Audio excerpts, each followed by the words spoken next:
Hello, j'espère que vous allez bien. On se retrouve aujourd'hui dans une nouvelle vidéo, toujours et encore à Bangkok. Je crois que c'est la 6e ou 7e vidéo que je suis en train de filmer, donc on est bientôt au 10, on y croit. En tout cas, j'espère qu'à ce stade du challenge, les vidéos précédentes vous auront plu. La vidéo d'aujourd'hui va essentiellement porter sur le budget, avec un gros focus sur la nourriture pour que vous puissiez vous rendre compte de combien coûte la vie ici à Bangkok. J'avais déjà fait une vidéo l'année dernière qui se trouve juste ici et elle englobait un petit peu tout. Et c'était une vidéo qui était un petit peu plus axée si admettons vous vivez ici à Bangkok, parce que dans cette vidéo je fais des courses, je cuisine dans un appartement. C'est un appartement à la location sur un mois. Là pour ce passage c'est beaucoup plus touristique. Je suis dans un hôtel avec petit déjeuner, donc impossible pour moi de cuisiner, donc il faut qu'on aille au restaurant, etc. Donc le budget diffère un peu et au global j'ai également trouvé qu'en moins d'un an les prix avaient quand même un petit peu augmenté ici. Du coup je m'étais dit que ça pourrait être intéressant de vous faire en fait une mise à jour tout simplement du budget à prévoir ici à Bangkok en 2025. Donc c'est ce qu'on va faire aujourd'hui. Et pour commencer nous allons prendre le petit déjeuner et j'ai actuellement très faim. Il est déjà un petit peu tard, on commence cette vidéo, il est actuellement 9h. Donc là ouais ça commence à creuser. Donc sans plus attendre, allons manger. C'est parti.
Dorénavant bien repu, on a très bien mangé et là nous partons en direction d'une laundry pour faire notre linge. Vu que nous ne sommes pas dans un appartement, nous n'avons pas de machine à laver, du coup il faut qu'on cherche un endroit pour faire notre linge et on va voir combien ça va nous coûter. Par avance désolé s'il y a du vent, je vais prendre ma petite moussette.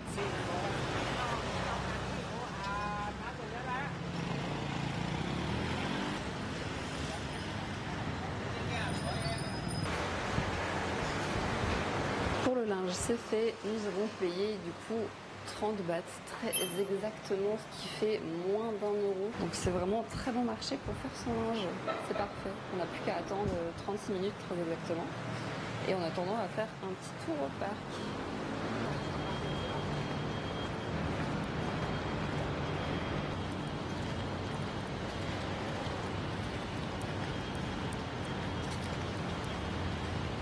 Pour vous situer, on est actuellement dans le quartier de Phrongpong, qui est l'endroit qu'on aime le plus. Et il me semble qu'il y a 2 jours, il y a eu une tempête. Là actuellement, pour vous situer, nous sommes le 1er juillet. Et il y a eu une tempête il y a 2 jours. Ce fait qu'il y a énormément d'arbres qui ont été déracinés malheureusement. La saison des pluies a bel et bien commencé et on le ressent. Là je dis ça, mais actuellement il fait un temps magnifique. On est en plein cagnard, il fait actuellement très chaud. Mais c'est vrai que depuis que nous sommes arrivés, il pleut pas mal.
Sawadika.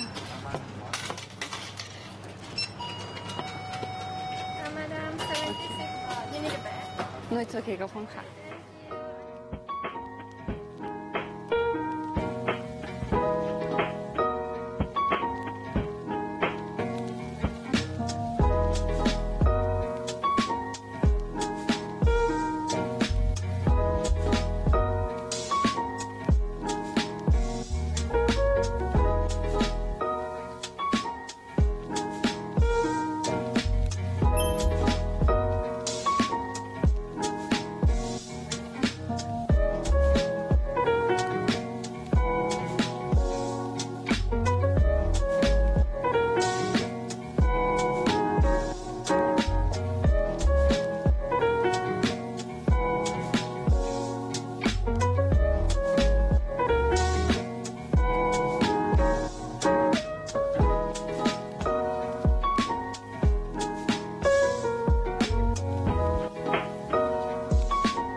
Me voici de retour sous la clim. Il fait vraiment très chaud dehors, du coup ça fait du bien de rentrer dans sa chambre d'hôtel et je pense d'ailleurs très fort à vous parce que je sais qu'en ce moment en France il fait plus de 35 degrés et je sais que beaucoup rêveraient d'avoir cette chose accrochée au mur.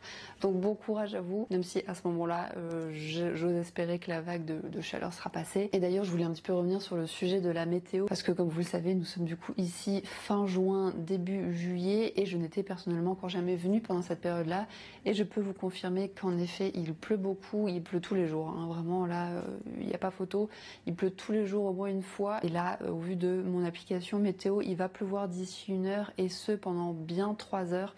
Il y a une appli qui est plutôt assez écureuil qui vous donne en temps réel les pluies, donc ça c'est plutôt pratique, comme ça on sait quand il faut qu'on se mette à l'abri. Mais ouais effectivement ça ne rigole pas les démarrages de mousson ici en Thaïlande, donc voilà ça c'est juste petit aparté pour vous prévenir. Ensuite revenons du coup au sujet du budget. Je vous ai filmé du coup ce matin tout ce qui va être petit déjeuner. On s'est aussi acheté de quoi grignoter à midi, notamment une papaya salade et des espèces de petits pudding flan pancake avec de la noix de coco et du maïs et plein de choses dedans. Enfin, je ne sais absolument pas comment s'appelle ce dessert thaïlandais, mais c'est délicieux et ça ne coûte absolument rien. Voilà, à midi, on aime bien généralement juste un petit peu grignoter, on n'a pas spécialement faim. On s'est également acheté un petit truc à boire et je sais que généralement, par exemple, Quentin, vers 16h, il va s'acheter une boisson protéinée histoire d'avoir ses apports en protéines. Mais moi, là, au global, je sais que je vais pouvoir tenir jusqu'à ce soir. Et ce soir, d'ailleurs, je vais vous emmener dans l'un de mes restaurants préférés ici dans le quartier. Et du coup, j'ai trop hâte de vous montrer ça. Je crois que je l'ai jamais montré en vidéo d'ailleurs ce resto, donc j'ai vraiment hâte. Mais je voulais en profiter avant de retourner au travail, parce qu'il faut que je travaille là, nous sommes dans l'après-midi, de parler un petit peu du prix de la nuit d'hôtel que nous avons payé ici et du prix en général qu'on vous voulez vous héberger à Bangkok en 2025. Nous, là, nous avons payé pour cet hôtel 45 € la nuit. L'hôtel qu'on avait au début de ce séjour, pareil, c'était genre 43 €. Et la maison qu'on a louée avec nos amis, si on divise par tous les couples qu'on était et par le nombre de chambres, on était sur du 30-35 € par nuit. Donc ça donne une petite idée de la fourchette de prix que vous avez à payer si vous prenez un hôtel ici à Bangkok. Donc voilà, ça va être une fourchette assez basse. Par exemple pour cet hôtel qui est d'ailleurs superbe, ils l'ont rénové il y a vraiment pas longtemps. C'est pour ça que les avis sont pas ouf, parce que les avis datent encore de comment il était avant, mais depuis 1 an ils l'ont rénové et vraiment je le trouve superbe. Les chambres sont magnifiques, le restaurant est très joli, très bon d'ailleurs aussi de ce qu'on a mangé ce matin. L'hôtel je le recommande vraiment, il est super. La localité localisation est incroyable dans le quartier qu'on préfère, donc c'est parfait. La seule chose étant que c'est un hôtel qui n'a pas de piscine. Par exemple, si vous êtes friand de piscine, c'est pas un hôtel avec une vue au 45e étage, avec la piscine à débordement, etc. Mais vraiment, ça fait l'affaire si vous êtes ici de court passage et que, clairement, la piscine, c'est pas votre priorité parce que vous allez pisciner à un autre moment de votre séjour si vous êtes maintenant dans le sud, par exemple. Et voilà, nous qui sommes pas très friands de piscine quand on est généralement à Bangkok, pour nous, c'était même pas un sujet, c'est pas un critère que je regarde. Tout ce que je voulais, c'était un établissement propre, fonctionnel, assez joli, bien localisé, un wifi qui est rapide, et c'est le cas. Et ouais, au global, je le conseille, il est vraiment superbe, et du coup, je vous le mettrai en barre d'infos. Généralement, de toute façon, la fourchette qu'on se donne entre 30 et 45 € maximum. Donc ça, c'est pour vous donner un ordre d'idée. Concernant la eSIM pour avoir internet, je suis passée par Ubigi, d'ailleurs mon lien de parrainage en barre d'infos. J'ai seulement payé 11 € pour 15 jours, 10 Go. C'est parfait, ça me suffit amplement et vu que j'avais une réduction, ça m'a divisé par 2 le prix, donc c'est super intéressant. Et depuis que j'ai testé Ubigi, je ne jure que par ça parce que c'est hyper efficace et dès que vous atterrissez, vous avez internet tout de suite, donc ça, je trouve ça formidable et ça marche super bien. Donc voilà, pour ça, j'ai payé 11 € pour 15 jours. Et est-ce que je voulais encore dire autre chose? Si j'ai encore oublié quelque chose, de toute façon, je vous le mettrai quelque part dans la vidéo. Je me démerderai, je trouverai bien un moyen. Là maintenant, je vais aller travailler parce que j'ai beaucoup de taf. On est mardi et qui dit mardi dit beaucoup de réunions. Donc c'est parti, je ne vais pas perdre plus de temps et moi je vais vous laisser. Et la prochaine fois qu'on se retrouve, ça sera sans doute au tombé de la nuit vers 17h, 18h. Et après, on ira au restaurant. J'ai très hâte. Le téléphone n'arrête pas de sonner. C'est bon, je vais vous laisser. À tout à l'heure. Bisous. Bon, ça n'a pas loupé. Il pleut vraiment très fort.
C'est sans transition qu'on se retrouve dans la chambre d'hôtel après avoir bravé la pluie. Vraiment depuis, je dirais 15 heures, il n'a jamais cessé de pleuvoir, mais ça nous a pas empêché de se balader tout de même un petit peu. L'hôtel nous a gentiment prêté des parapluies. Et une fois les 19 heures passées, on s'est motivé à ressortir. Il pleuvait toujours, du coup on s'est dépêché pour être bien calé dans ce restaurant qu'on aime tant. Du coup, vous l'avez vu, c'est un restaurant slash bar dans lequel on mange incroyablement bien. On a eu un réel coup de cœur dès la première fois qu'on y est allé et on a quasi testé tous leurs plats et c'est à chaque fois des sans faute. Les prix sont très corrects. Les gens qui y bossent et qui détiennent ce business sont absolument adorables et c'était vraiment un réel plaisir d'y retourner pour ce passage à Bangkok. Et ensuite, après avoir mangé, il pleuvait encore. Du coup, on s'est dépêché pour rentrer jusqu'à l'hôtel. Mais avant ça, on s'est encore arrêté au 7-Eleven pour se prendre un petit dessert et moi en l'occurrence, je me suis pris pris une glace au durian. Oui, je sais, je suis vraiment une fana de ça. Et ben là, vu que je n'ai toujours pas eu l'occasion de déguster du durian, j'ai craqué pour une glace, donc c'était parfait. Je l'ai déjà mangée entre temps, donc elle n'existe déjà plus. Et là, ben j'ai pris ma douche et je suis enfin couchée. Je dois encore travailler un petit peu, j'ai même une réunion qui commence dans 30 minutes pour ainsi dire. Passons dorénavant à l'estimation du budget de la journée. Je pense, en termes de nourriture bien sûr, être entre 500 et 600 bahts, mais je vous avoue que je n'ai pas fait le calcul parce que j'ai tous les rushs encore sur la carte SD et que j'ai pas en mémoire tout ce que j'ai dépensé. Mais du coup, Amandine du montage nous dira très exactement combien elle a dépensé aujourd'hui. Vraiment juste moi, enfin bien sûr il y a aussi des choses que j'ai partagées et que du coup c'est à deux, mais j'ai essayé de faire au maximum pour que ça s'approche d'un budget individuellement parlant, en espérant que tous ces chiffres vous ont permis d'y voir un peu plus clair sur le budget à prévoir si vous venez à Bangkok en l'occurrence, parce que ça peut énormément varier, si admettons vous êtes dans le nord, à Chiang Mai, ou si vous allez par exemple à Koh Samui, ça varie énormément. C'est vrai que maintenant que je parle, je me suis rendu compte que je vous ai pas parlé des billets d'avion. Là, vu que nous sommes hors saison, nous avons trouvé des billets à, je crois que c'est, attendez, oui, c'était ça, 500 € l'aller-retour par personne. Donc autant dire qu'en 2025, ça commence à être rare de trouver des allers-retours à ce prix-là. Pour faire, ben là on est parti de Francfort jusqu'à Bangkok directement. Et même si le séjour n'est pas encore terminé, je peux déjà vous dire qu'on est très très content d'avoir pris cette décision et que ça nous a fait un bien fou de venir en Thaïlande, dans ce pays qu'on aime tant. Moi sur ce, je vais vous laisser. J'espère que cette vidéo vous aura plu. C'est vrai que j'appelle pas beaucoup à l'action, mais si vous avez apprécié les vidéos de ce challenge jusque-là, n'hésitez pas à vous abonner et à mettre un petit pouce vers le haut. Ça soutiendrait énormément la chaîne et ça me ferait surtout très chaud au cœur. Donc merci par avance. Je vous fais de gros bisous. Ciao.